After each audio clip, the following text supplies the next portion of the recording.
గుంటూరు జిల్లా నవలూరు రైతులకు centre for liberty chairman A B Venkateswara Rao సంఘీభావం ప్రకటించారు. దశాబ్దాలుగా భూములు అనుభవిస్తున్న ప్రజల హక్కులను కాపాడాల్సిన బాధ్యత ప్రభుత్వంపై ఉందన్నారు. ప్రభుత్వం స్పష్టమైన నిర్ణయం తీసుకుని బాధితులకు న్యాయం చేయాలని వెంకటేశ్వరరావు డిమాండ్ చేశారు. గుంటూరు జిల్లా నగలూరులో centre for liberty chairman A B Venkateswara Rao ఆధ్వర్యంలో 22 విడుదల చేయాలంటూ నిరసన కార్యక్రమం నిర్వహించారు.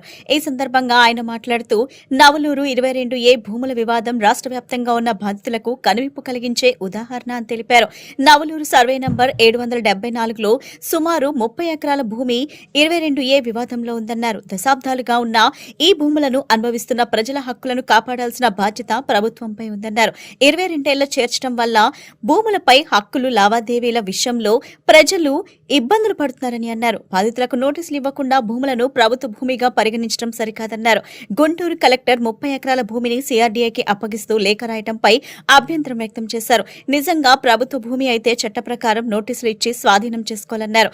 అమరావతి అభివృద్ధికి తమ వ్యతిరేకం కాదని, అయితే రైతులు భూ యజమానులు ఆస్తి హక్కును పరిరక్షిస్తూ రాజధాని నిర్మాణం జరగాలన్నారు. భూములపై ప్రభుత్వం స్పష్టమైన నిర్ణయం తీసుకుని బాధితులకు న్యాయం చేయాలని తెలిపారు. కలెక్టర్ స్పందన సంతృప్తికరంగా లేకపోతే పోరాటాన్ని మరింత ఉధృతం చేస్తామని వెంకటేశ్వరరావు హెచ్చరించారు. రాష్ట్రంలో ఉన్నటువంటి లక్షలాది మంది 22A బాధితులందరికీ ఇది కనువిప్పు కలిగించే ఉదాహరణ. ఇది కూడా నారా లోకేష్ గారి నియోజకవర్గం మంగళగిరిలో ఉండటం ప్రత్యేకంగా మీరు అందరూ గుర్తించాలి. నవలూరు గ్రామంలో 30 ఎకరాలు ఒక సర్వే నెంబర్ ఉంది 774. దాన్ని 1907లో బ్రిటిష్ వాళ్ళు ఆర్ఎస్ఆర్ రాసినప్పుడు దీన్ని చెరువు అన్నారు అని రాశారు. అప్పుడు చెరువు ఉందో లేదో, ఇది పల్లం ప్రాంతం మనకు తెలీదు. కానీ అదే బ్రిటిష్ వాళ్ళు 1913లో దీన్ని 6 సర్వే నెంబర్ల కింద విడదీసి సబ్ డివిజన్ చేసి దీన్ని వ్యవసాయానికి అనుగుణమైనటువంటి భూమి కింద గుర్తించారు 1913లో. ఆ భూమికి రకరకాల వ్యక్తులకి ఆ రోజుల్లో 1923-25 నుంచి మొదలుకొని ఎకరన్నర 2 ఎకరాలు, ఎకరన్నర 2 ఎకరాలు అసైన్మెంట్లు చేశారు. అట్లా అసైన్మెంట్లు చేసినవి చేతులు మారి 100 సంవత్సరాల్లో 1980లో వచ్చేసరికి ఎర్లీ 80స్లో 1982లో ఫర్ ఎగ్జాంపుల్ ఒక పంచాయతీ లేఅవుట్ ఒకటి అప్రూవ్ చేయించుకున్నారు. లేఅవుట్లో అందరూ ప్లాట్లు పెట్టుకున్నారు, ప్లాట్లు కొనుక్కున్నారు, 200 గజాల ప్లాట్లు. ఈ లోపల చాలామంది ఈ 30 ఎకరాల్లో చేతులు మారి వ్యవసాయ భూమి నివాస భూమిగా మారి ఇళ్ళు కట్టుకున్నారు. చూస్తున్నారు కదా, ఇవన్నీ ఇళ్ళు, చర్చిలు, గుళ్ళు అన్నీ ఉన్నాయి. ఇది ఒరిజినల్ నవలూరు గ్రామానికి శివారు కింద ఉంది, ఆనుకుని ఉంది.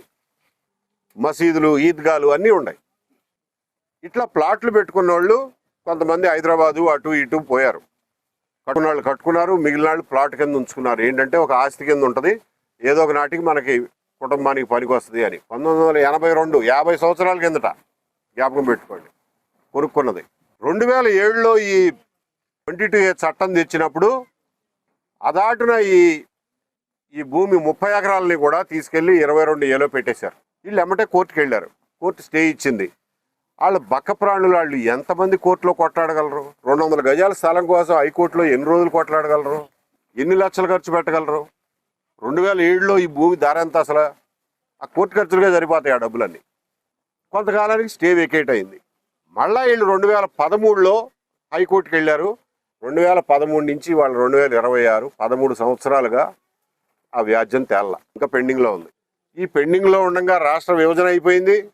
ఒకసారి తెలుగుదేశం గవర్నమెంట్ వచ్చింది, ఒకసారి జగన్మోహన్ రెడ్డి గారి గవర్నమెంట్ వచ్చింది, మళ్ళా తెలుగుదేశం గవర్నమెంట్ వచ్చింది. అయినా కానీ వీళ్ళు కోర్టుల చుట్టూ తిరుగుతూనే ఉన్నారు, ఎంఆర్ఓ ఆఫీసుల చుట్టూ తిరుగుతూనే ఉన్నారు, కలెక్టర్ల చుట్టూ తిరుగుతూనే ఉన్నారు. ఇన్ని అర్జీలు పెట్టారు, పెద్ద పుస్తకం తయారు చేసుకున్నారు, ఇన్ని అర్జీలు పెట్టుకున్నారు. ఎవరు పలికేది లేదు. మా నాన్నగారు ఇక్కడ నవలూరు గ్రామంలో 774/6Aలో 200 గజాల ఇళ్ల స్థలం 1985లో కొనుక్కున్నారండి. దానిని అప్పటి నుంచి ఇప్పటి వరకు మేమే మా అధీనంలోనే ఉందండి. ఇప్పుడు ఈ మధ్య అది అసైన్లో అయ్యిందని చెప్పి, ఇందులోంచి రోడ్డు వెళ్తుందని చెప్పి మాకు తెలిసిందండి. కొత్తగా మేము వచ్చి అడిగితే సిఆర్డీ వాళ్ళని ఇది గవర్నమెంట్ ల్యాండు, ఇది కలెక్టర్ గారు మాకు ఇచ్చారని చెప్పారండి. మేము కోర్టుకు వెళ్ళామండి, నష్టపరిహారం అది ఇవ్వనన్నారని. కోర్టుకు వెళ్తే కోర్టు వారు వాళ్ళకి డైరెక్షన్ ఇచ్చారండి. ఆ డైరెక్షన్లో మమ్మల్ని రమ్మని సిఆర్డీ వాళ్ళు కబురు పెట్టి మా దగ్గర ఉన్న డాక్యుమెంట్స్ ఎవిడెన్స్ మొత్తం తీసుకొని కోర్టుకి తప్పుడు సమాచారం ఇచ్చారండి. మేము ఇచ్చిన డాక్యుమెంట్స్ ఏమీ ఇవ్వలేదని, ఏ రకమైన నష్టపరిహారం రాదని, ఇది మా ల్యాండ్, ఇది గవర్నమెంట్ది, మాకు కలెక్టర్ గారు ఇచ్చారని చెప్పి లిఖితపూర్వకంగా అందులో నోటీసులో చెప్పారండి. మీకు ఎటువంటి నష్టపరిహారం ఇందులోంచి రోడ్డు వెళ్తుందని చెప్పారండి. ఇప్పుడు మేము డాక్యుమెంట్స్ అన్నీ ఇచ్చాం కదండి అన్నా కూడా ఆ డాక్యుమెంట్స్ అన్నింటినీ కూడా మేమేం చేయలేమండి, మా కలెక్టర్ గారు ఆర్డర్ లేదు, సిఆర్డీ కమిషనర్ గారు మాకు చెప్పలేదండి అంటున్నారండి. ఈ ఎర్రబాలెం గ్రామంలో సర్వే నెంబర్ 774లో మా ఇల్లు ఉందండి. మేము 2004లో కొనుక్కొని రిజిస్టర్ చేయించుకున్నాం. మాకు పిఆర్ వచ్చేటప్పుడు అంటే ప్రీవియస్ రిజిస్ట్రేషను 1941 అండి బిగినింగ్. అది 2007లో అసైన్మెంట్ పెట్టారండి. అప్పటి నుంచి మేము తిరుగుతూనే ఉన్నాం కానీ మా పని అవ్వాల.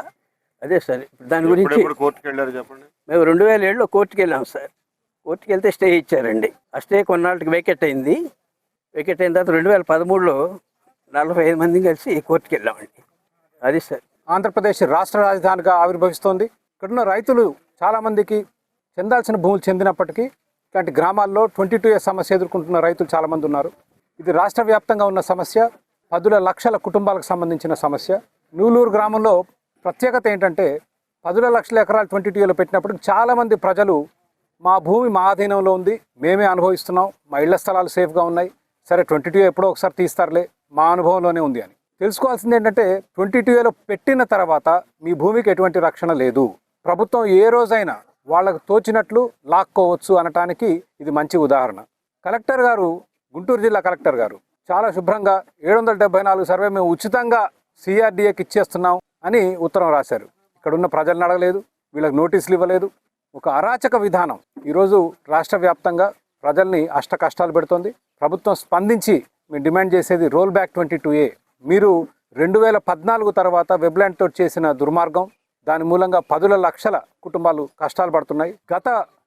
గత స్థితికి ఈ భూములన్నీ పునరుద్ధరించి రోల్ బ్యాక్ 22 చేయాలనేది మా ప్రధానమైన డిమాండ్. రాష్ట్రంలో అనేక హామీలతో అధికారంలోకి వచ్చిన కూటమి ప్రభుత్వం విద్యారంగ సమస్యలను విస్మరిస్తూ ఉందని యుఎస్ఎఫ్ఐ రాష్ట్ర కార్యదర్శి ఉదయ్ కుమార్ ఆగ్రహం వ్యక్తం చేశారు. రాష్ట్ర వ్యాప్తంగా ఉన్నటువంటి యూనివర్సిటీల్లో ఖాళీగా ఉన్నటువంటి అధ్యాపక పోస్టులను వెంటనే భర్తీ చేయాలని, పెండింగ్ లో ఉన్న ఫీజు రియంబర్స్మెంట్ బకాయిలను వెంటనే చెల్లించాలని డిమాండ్ చేశారు. విద్యాశాఖ మంత్రి నారా లోకేష్ అసెంబ్లీలో తమ సమస్యలపై చర్చించి తమ డిమాండ్లను నెరవేర్చాలని, లేని పక్షంలో విద్యాశాఖ మంత్రి కార్యాలయాన్ని ముట్టడించడానికి కూడా వెనకాడమని హెచ్చరించారు.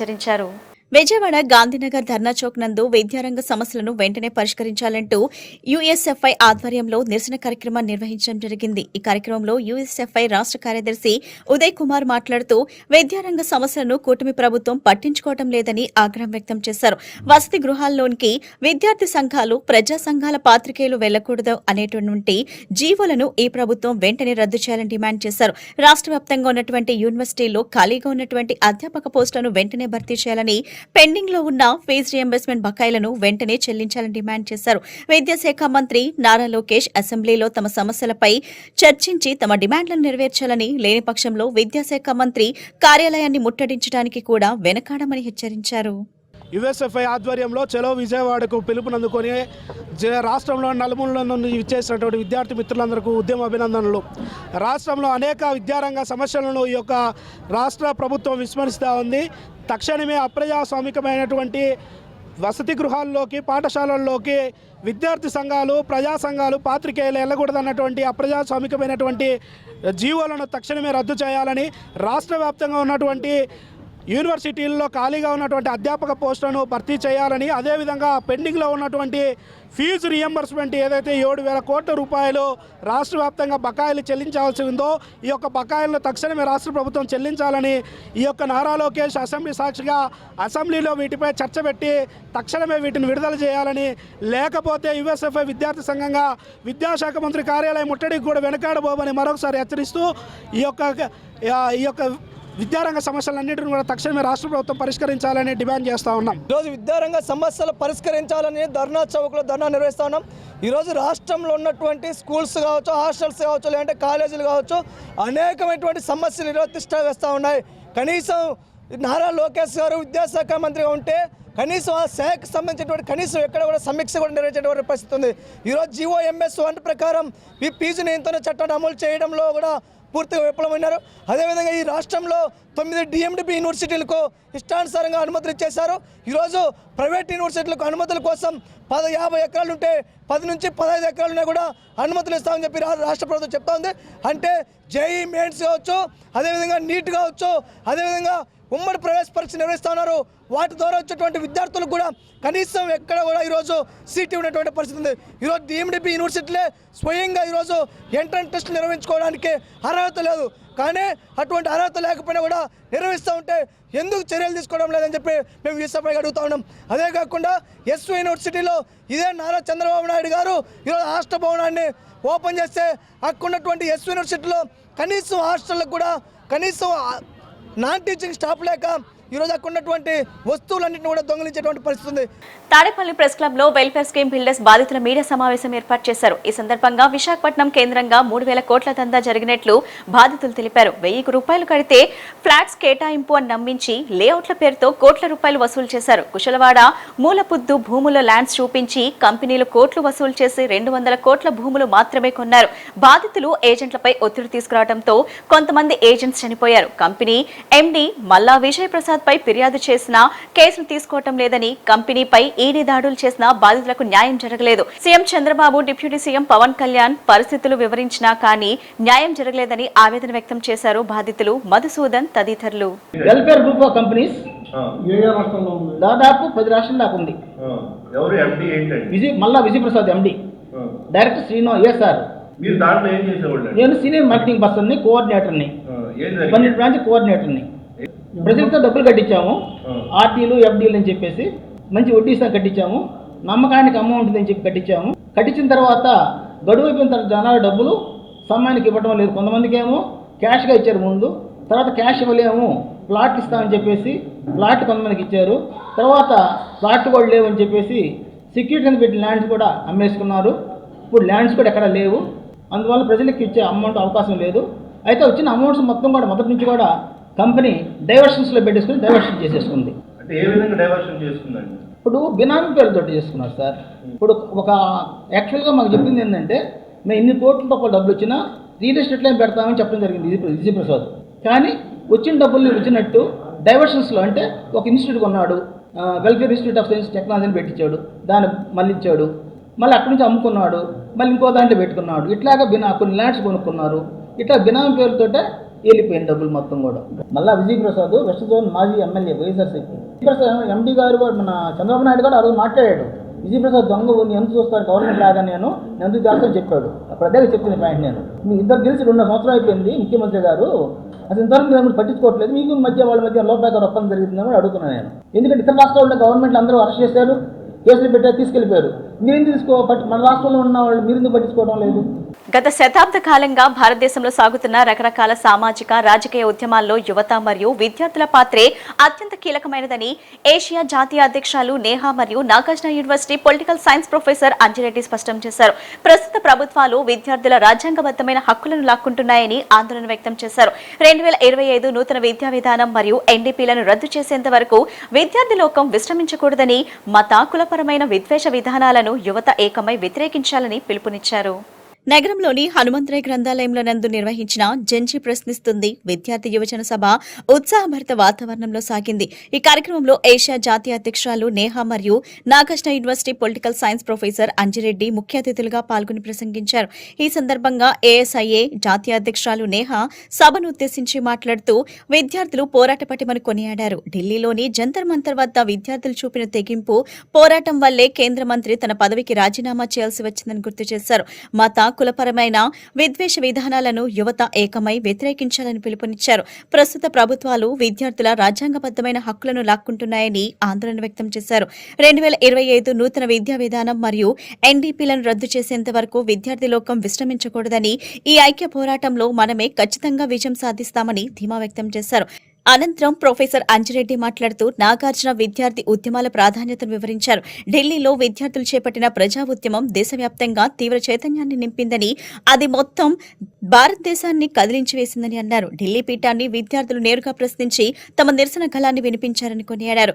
గత శతాబ్ద కాలంగా భారతదేశంలో సాగుతున్న రకరకాల సామాజిక రాజకీయ ఉద్యమాల్లో యువత మరియు విద్యార్థులే పాత్ర అత్యంత కీలకమైనదని ప్రొఫెసర్ అంజిరెడ్డి స్పష్టం చేశారు. Against the government failing to reimburse schools and hence ensuring greater access to education to the young people of this country.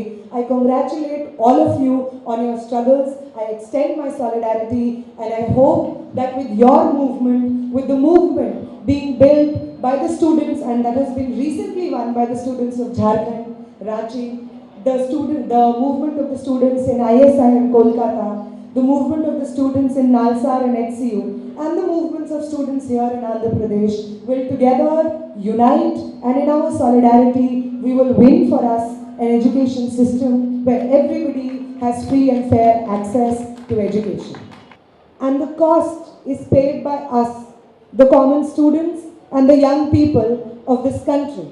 When they say that public education will be dismantled and in its place only private schools will flourish, only private colleges will flourish, they mean nothing but that the greed of the few has the ability to win over the rights and dignity of the common people.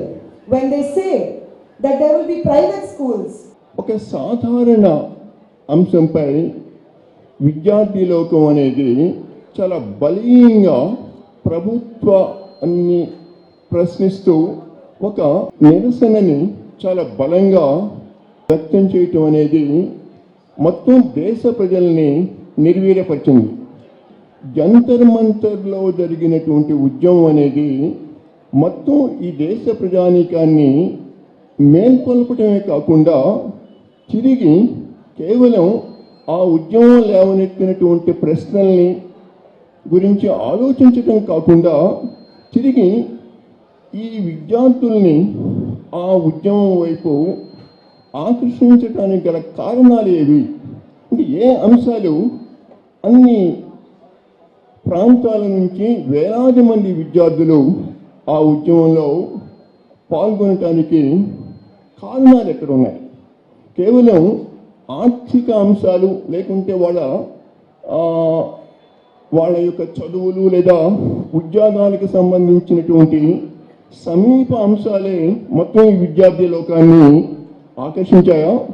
అంతకంటే ప్రగాఢమైనటువంటి అంశాలు ఏమైనా విద్యార్థుల యొక్క సుప్త చైతన్యాన్ని వాళ్ళలో ఎక్కడో అంతరంగంగా లోపల జరుగుతున్నటువంటి భావోద్వేగాన్ని ఏ అంశాలు స్ఫురించటం ద్వారా వాళ్ళు ఈ ఉద్యమంలో అంత ప్రగాఢంగాను అదే సమయంలో చాలా సంఘీభావంతో మెలగటంతో పాటు ఎంతో ఆ ఉద్యమంలో చాలా పరిణితిని ప్రదర్శించడాన్ని కూడా మనం చూసాం.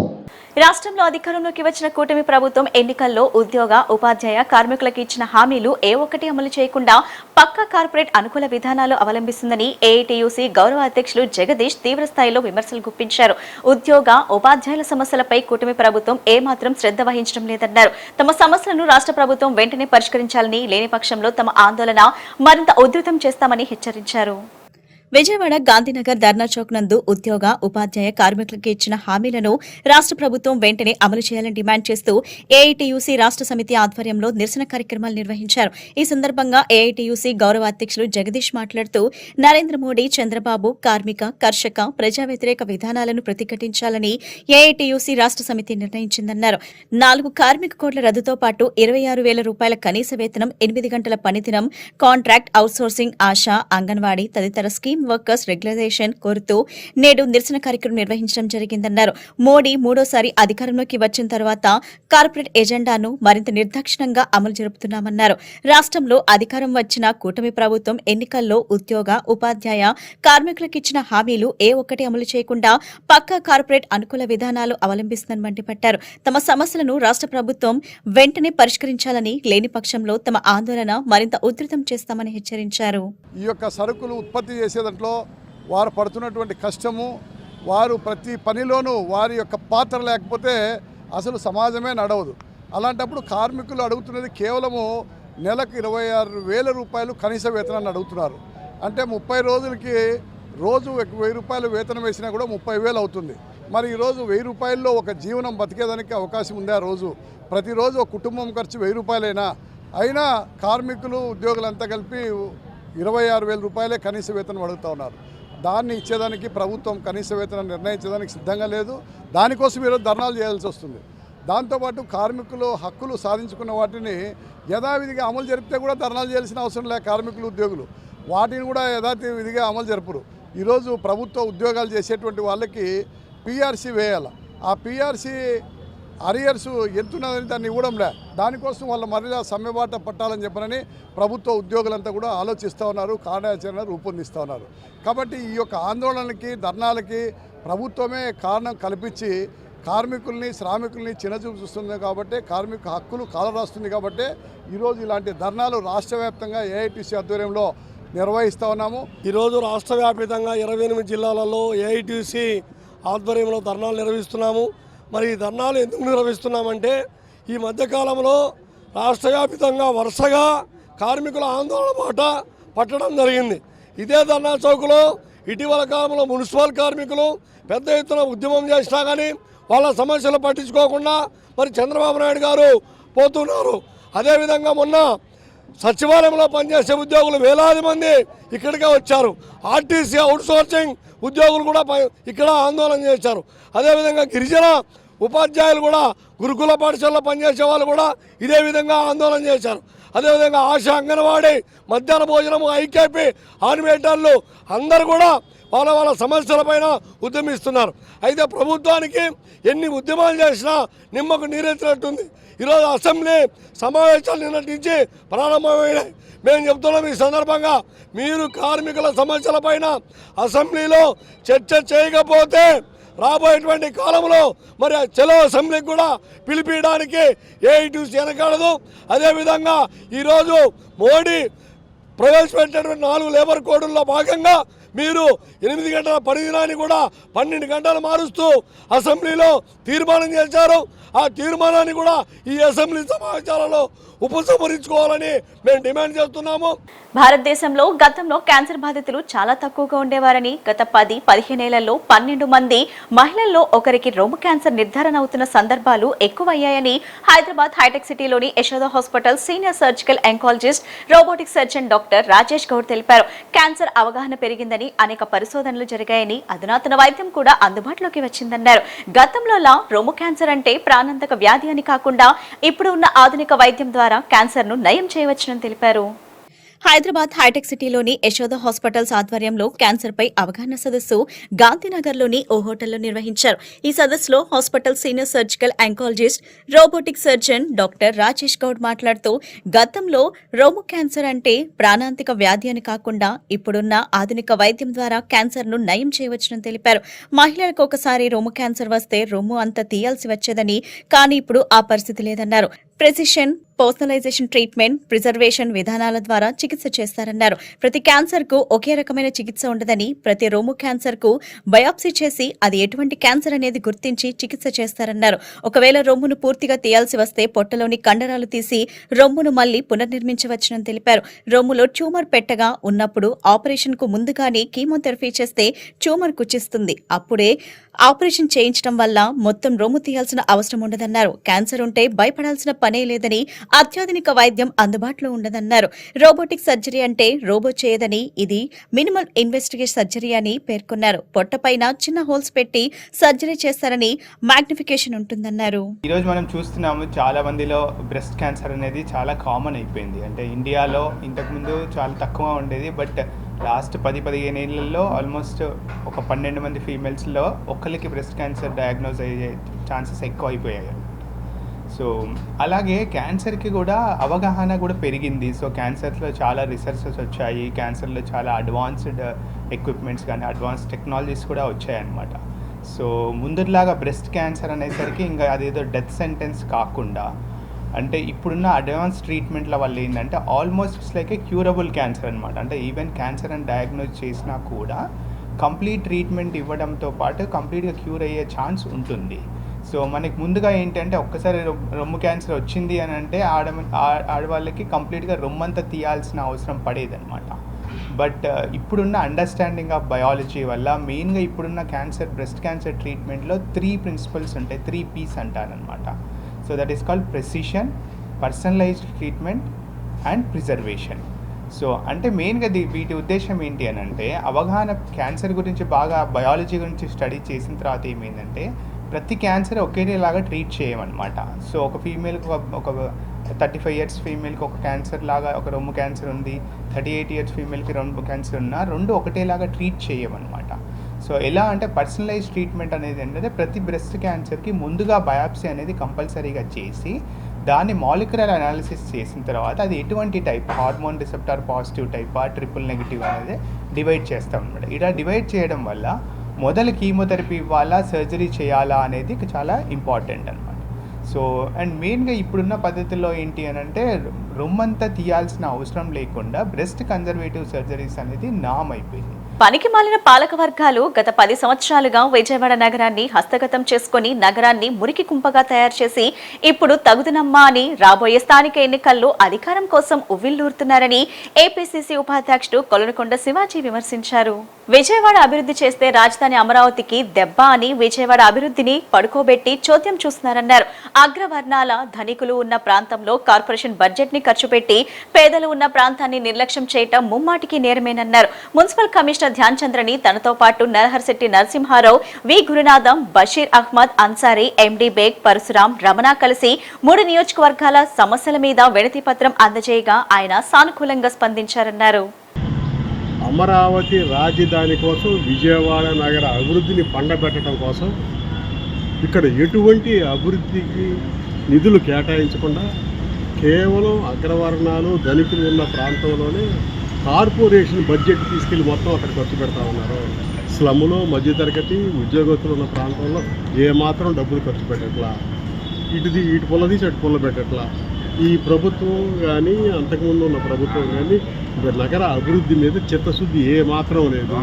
ఎందుకంటే బీఆర్టీఎస్ రోడ్లో మీసాల రాజారా వంతెన దాటిన తర్వాత గత 15 సంవత్సరాలు 20 సంవత్సరాల నుంచి కూడా రైల్వే దగ్గర నుంచి ఆ స్థలం పౌర సమాజానికి నగరపాలక సంస్థకు తీసుకోవడంలో విఫలం చెందారు.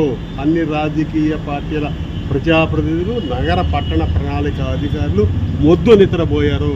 ఇప్పుడు ఏ మోకం పెట్టుకొని ఎన్నికలు వచ్చేస్తారే మళ్ళీ మేము వస్తామని చెప్పి సొల్లం కొట్టేసి ఓట్లు అడిగితే మీ తాట తీస్తారు. రాబోయే ఎన్నికల్లో జంజీ ఆలోచన చేయండి. కేంద్ర ప్రభుత్వాన్ని నుంచి ఎటువంటి గ్రాంట్లు తీసుకురాట్లా, పేద ప్రజల అప్లిమెంట్ కోసం, సబ్సిడీ లోన్లు ఇవ్వడం కోసం ఏవి కార్పొరేషన్ సహకరించట్లా. ఎంతసేపు రోడ్ల మీద తిరుబండారాలు తినేవాళ్ళ మీద డబ్బులు దండుకోవటం తప్ప ఇంకొకటి ప్రభుత్వానికి కనపడతల్లా. ఏది ఏమైనా రాబోయే రోజుల్లో ప్రజలు ఈ మున్సిపల్ కార్పొరేషన్ గతంలో 5 సంవత్సరాలు చేసిన వాళ్ళ దాని మీద ఏసీబీ ఎంక్వైరీ చేయాలని చెప్పి కూడా కాంగ్రెస్ పార్టీ డిమాండ్ చేస్తూ ఉంది. వార్తలు ముగించే ముందు ముఖ్యాంశాలు మరోసారి.